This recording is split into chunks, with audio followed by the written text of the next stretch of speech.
todos, bienvenidos a este nuevo video. El día de hoy vamos a hablar un poco de farmacología acerca de los fármacos inhibidores del sistema renina-angiotensina-aldosterona. Muy bien, para quienes no hayan visto el anterior video, les recomiendo verlo para entender un poco más. Sin embargo, acá vamos a hablar muy ligero, un repaso muy rápido pues acerca de lo que es este sistema para refrescar.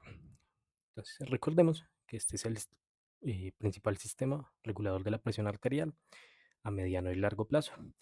Entonces, teníamos que cuando hay una disminución de la presión arterial sistémica y de la volemia, esta era sensada por el aparato yuxtaglomerular, el cual iba a producir la renina. Y la renina era una molécula muy importante que permitía el paso de angiotensina producido en el hígado a angiotensina 1 y que esta angiotensina 1, gracias a la acción de la enzima convertidora de angiotensinógeno o ECA a nivel pulmonar principalmente, pero también a nivel renal, se iba a convertir de angiotensina 1 en angiotensina 2, la cual era un péptido mucho más activo que gracias a la acción ejercida sobre los receptores AT1, o sea, los receptores de tipo 1 de angiotensina 2, iba a ejercer acciones a nivel de simpático, aumentando su actividad, a nivel de las arteriolas, generando vasoconstricción, a nivel de la glándula pituitaria, promoviendo la liberación de hormona antidiurética, permitiendo la retención de agua, y a nivel de la glándula suprarrenal, permitiendo la liberación de aldosterona, que permite pues a la vez retención de agua y de sodio principalmente. Que todo esto en su conjunto iba a generar un aumento de la resistencia vascular periférica, de la volemia y de la presión arterial media, regulando así la presión arterial. Pero tenemos que en pacientes que sufren de hipertensión arterial, este sistema está sobreexpresado, sí está elevado, está haciendo una función mayor a la que le corresponde y por eso pues es una diana terapéutica muy importante en pacientes hipertensos. Muy bien. ¿Qué, qué fármacos tenemos? Entonces, en primer lugar tenemos los inhibidores de la enzima de conversión de la angiotensina 1 en angiotensina 2 o IECA, ¿sí? Los inhibidores de la ECA, también llamado PRILOS por la manera en la que terminan los nombres. Y su mecanismo de acción, pues como se menciona ahí, básicamente es bloquear la enzima de conversión de la angiotensina 1 en angiotensina 2. O sea, este es muy fácil porque básicamente es su nombre. Entonces, los señores de la ECA y nivel la ECA. Aquí tenemos, pues solo para mencionar los más comunes, captopril y enalapril. En segundo lugar, tenemos los antagonistas de del receptor de angiotensina 2, también llamado ARA o ARA2, que bloquean en forma altamente selectiva el receptor AT1, que ahorita pues hablamos un poco más. Recordemos que hay receptores AT1 y AT2, pero el AT1 pues es la principal diana terapéutica, ¿cierto? Para, para tenerlo en cuenta, los AT1.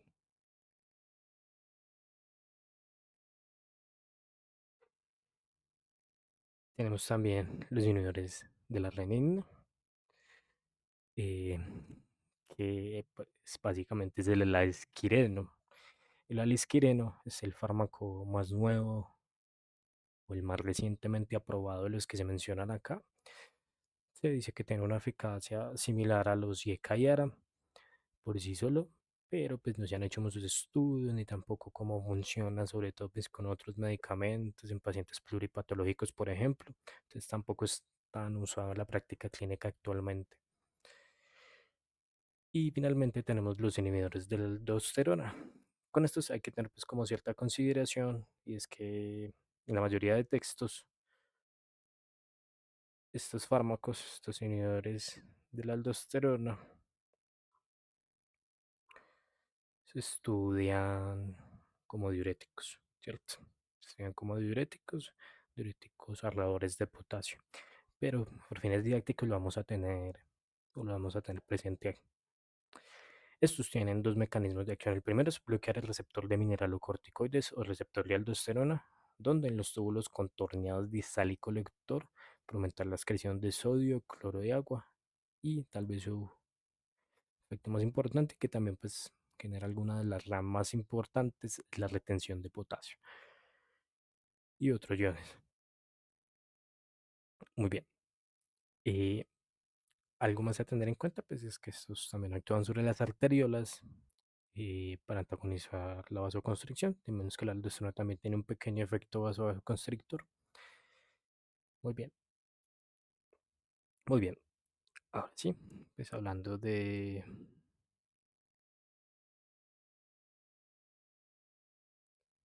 sistema como tal, pues vamos a tener acá algunas consideraciones.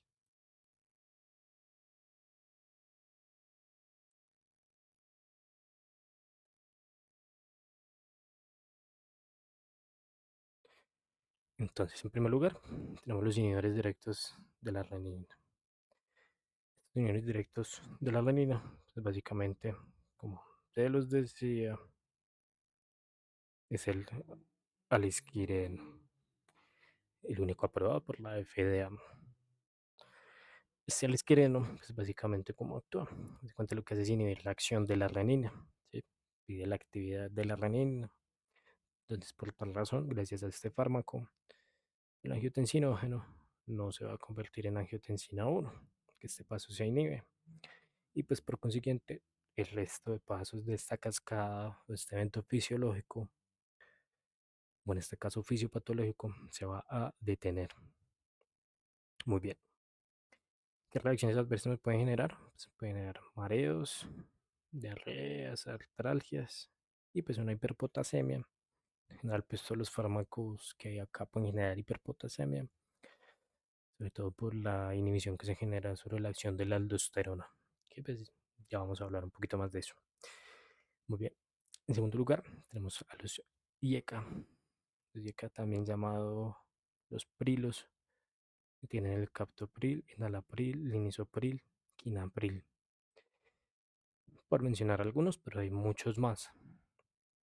Aquí tenemos o algo importante en relación a estos medicamentos, es que ayudan a reducir el impacto o la alteración propia de la nefropatía diabética. Igual es importante tener en cuenta que son fármacos a los cuales se le debe ajustar la dosis. Al usarlos en pacientes con algún compromiso renal, se les debe ajustar la dosis en relación a su tasa de filtración. La hipertrofia ventricular pues, también ayuda a disminuir pues, lo que condiciona una hipertrofia ventricular, por eso son fármacos que también se usan en la falla cardíaca. Y en pacientes con infarto agudo del miocardio, es un efecto cardioprotector muy importante. Pacientes que ya han sufrido eh, un evento coronario. Muy bien, entender pues que básicamente lo que hacen es inhibir la acción de la enzima convertidora de angiotensinógeno. Y las principales RAM que tenemos acá pues son la tos, una tos seca, irritante, hipotensión, sobre todo pues al estar combinado su uso con otros antihipertensivos, la hiperpotasemia por la acción sobre la directa sobre la aldosterona y el angioedema, que es una complicación rara, pero entre los fármacos acá mencionados es el que más puede propender a generar angioedema. Muy bien. La RAM más común, que es la tos, una tos seca, una tos irritativa, una tos que puede alterar mucho la calidad de vida del paciente.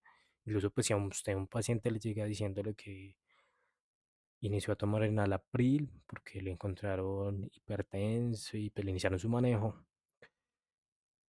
eso es un motivo suficiente para yo cambiarle el fármaco al paciente por otro del mismo grupo puede ser, o por un ARA2, por ejemplo. Muy bien. Pero esto tiene pues una razón de ser, ¿cierto? Resulta que la ECA, algo pues que no se habla mucho cuando se habla de este sistema, la ECA también genera, permite la degradación de la bradicininina. Bradicininina lo que hace es favorecer la formación de hidrospéptidos eh, que ayudan pues también al control de este mm, de esta presión, pero al no degradarse, esta bradicininina se va a acumular. ¿Cómo se va a acumular? Pues entre los otros efectos que genera la bradicininina por sí sola es que pues tiene un efecto vasodilatador y también genera la tos, es vasodilativo, acción de la bradicininina. Muy bien,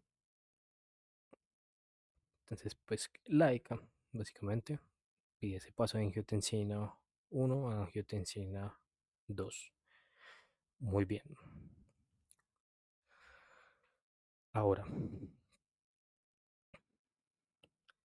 vamos a hablar de los ARA2. Los ARA2, también conocidos como los sartane, por cómo termina su nombre, como el losartán, valsartán y versartán, solo por mencionar algunos, recordemos que existen muchos más, pero tal vez como los de uso más común.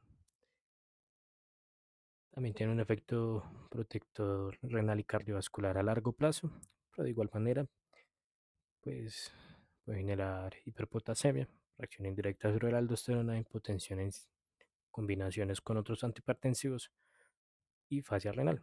Pero algo para tener en cuenta y que no se malinterprete, pues esta protección renal a largo plazo, de verdad, está comprobada, es muy importante, pero sí se debe manejar con cuidado, sobre todo en pacientes con enfermedad renal crónica terminal. Es decir, pacientes que ya estén dializados y un proceso de diálisis. Recordar que estos arados, como su nombre lo dice, pues básicamente lo que hacen es inhibir el receptor, estos receptores AT1, principalmente los receptores AT1 de la angiotensina 2, y esto pues impide que esa angiotensina 2 pueda actuar sobre los tejidos. Entonces, no hay aumento de la actividad simpática, no hay vasoconstricción arteriolar, no hay liberación de hormona antidiurética, no hay liberación de aldosterona. Listo. Y qué es lo que pasa y es que también, pues como la angiotensina 2 no se puede pegar, no puede actuar sobre los receptores AT1, sí va a poder actuar sobre los receptores AT2.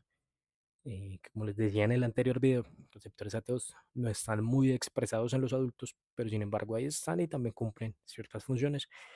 Y entre ellas, pues una muy importante también en beneficio terapéutico es que tiene un efecto vasodilatador, ¿sí? Genera vasodilatación. Listo.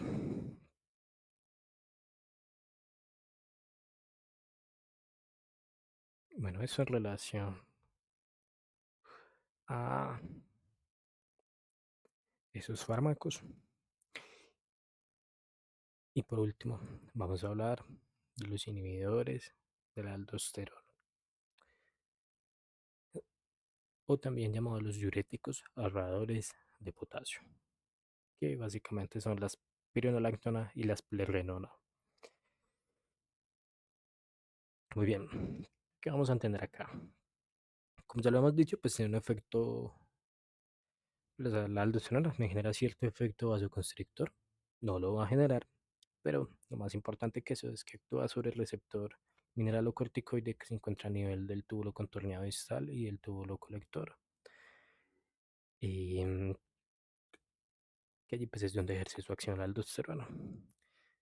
Entonces, ¿qué va a pasar acá básicamente? Como ya sabíamos, la aldosterona lo que generaba era retención de sodio, excreción urinaria de potasio, retención de cloro y retención de agua. Entonces, como no hay aldosterona, pues esto tampoco va a ocurrir. Entonces, no va a haber retención de sodio, el potasio tampoco se va a excretar. Y pues básicamente lo que va a pasar con el potasio es que va a aumentar a nivel sanguíneo. Por eso la predisposición a la hiperpotasemia. Y pues básicamente lo que se va a excretar. Y pues también va a haber mayor excreción de agua. Por eso es un diurético. Y eso pues me explica sus principales reacciones adversas. La hiperpotasemia, una acidosis metabólica, una ginecomastia o sangrado vaginal, especialmente la espironolactona, que también pues tiene un impacto importante sobre pues, el eje hormonal. pero no es lo más común. Muy bien, eso es en relación a los fármacos, a su mecanismo de acción, explicado esquemáticamente, ¿cierto? Muy bien, ya para finalizar, pues, tener en cuenta esto. La pequeña tabla, que pues básicamente presenta como los fármacos más comúnmente usados, sus dosis y su presentación. Esto pues básicamente es hecho pues como con lo que manejamos acá en Colombia, pero no creo que sea muy diferente en el resto de países. Y obviamente con los fármacos más importantes, recordemos que IECAS hay un montón, ARA2 hay un montón. Entonces, tenemos que el alisquireno es un inhibidor directo de la renina que viene en presentación de tabletas, 150 y 300 miligramos, y que básicamente se puede dar 150 300 miligramos día. Captopril, que es un IECA, que viene en tabletas también de 50 a 200 miligramos día, y se puede dar una dosis de 50 a 200 miligramos día, ya sea en una o varias tomas.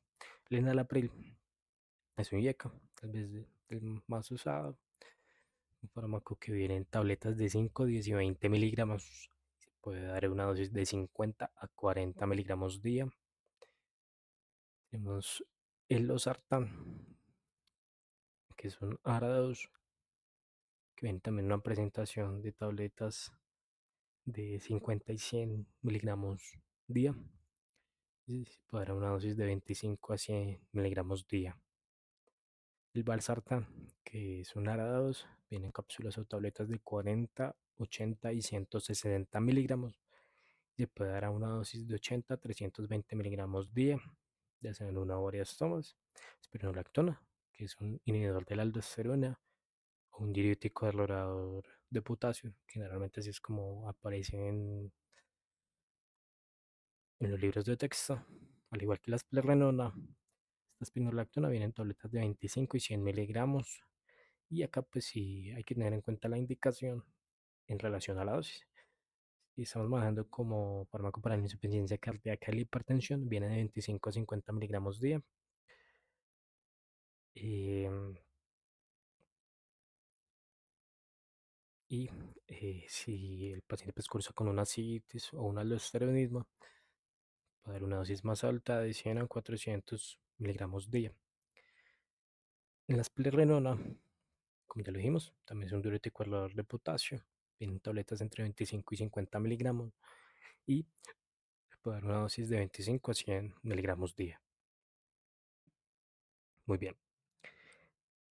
Algo a tener en cuenta. Bueno, dos cosas a tener en cuenta muy importantes es que estos fármacos, pues, preferiblemente no se deben combinar ni IECA, ni ARA2, ni alisquireno, porque al ser tan parecido su mecanismo de acción se puede solapar o incluso puede propender a generar, aumentar la prevalencia de las reacciones adversas. Y lo otro, pues, que no son indicados en el embarazo. Para el embarazo, pues, hay otro tipo de fármacos indicados, más apropiados, eh, con mayor evidencia, pues, principalmente con acción a nivel del sistema simpático alfa y beta, calciantagonistas también, pero pues bueno, eso es otro tema. Y bueno, también muchos de ustedes se preguntarán por el Entresto o por el sacubitrilo valsartán. Eh, bueno, pues, ¿qué le pasa acá? El sacubitril valsartán, llamado Entresto, sacubitril valsartán o Entresto, es la mezcla pues entre el valsartán, que es un ARA2, el sacubitrilo, que es un inhibidor de la neprilicina, que tiene pues unos efectos importantes sobre los péptidos neoturéticos, por eso pues su impacto sobre la falla cardíaca. Por eso es un fármaco pues por el que vale la pena dedicarle otro video. De pronto si les gustaría que habláramos de él más adelante, lo podemos hacer, porque pues ya se nos haría muy extenso el video. Eso es todo. Muchas gracias por ver. Si les gustó, suscríbanse y compártalo con quien crea que le pueda servir. Adiós.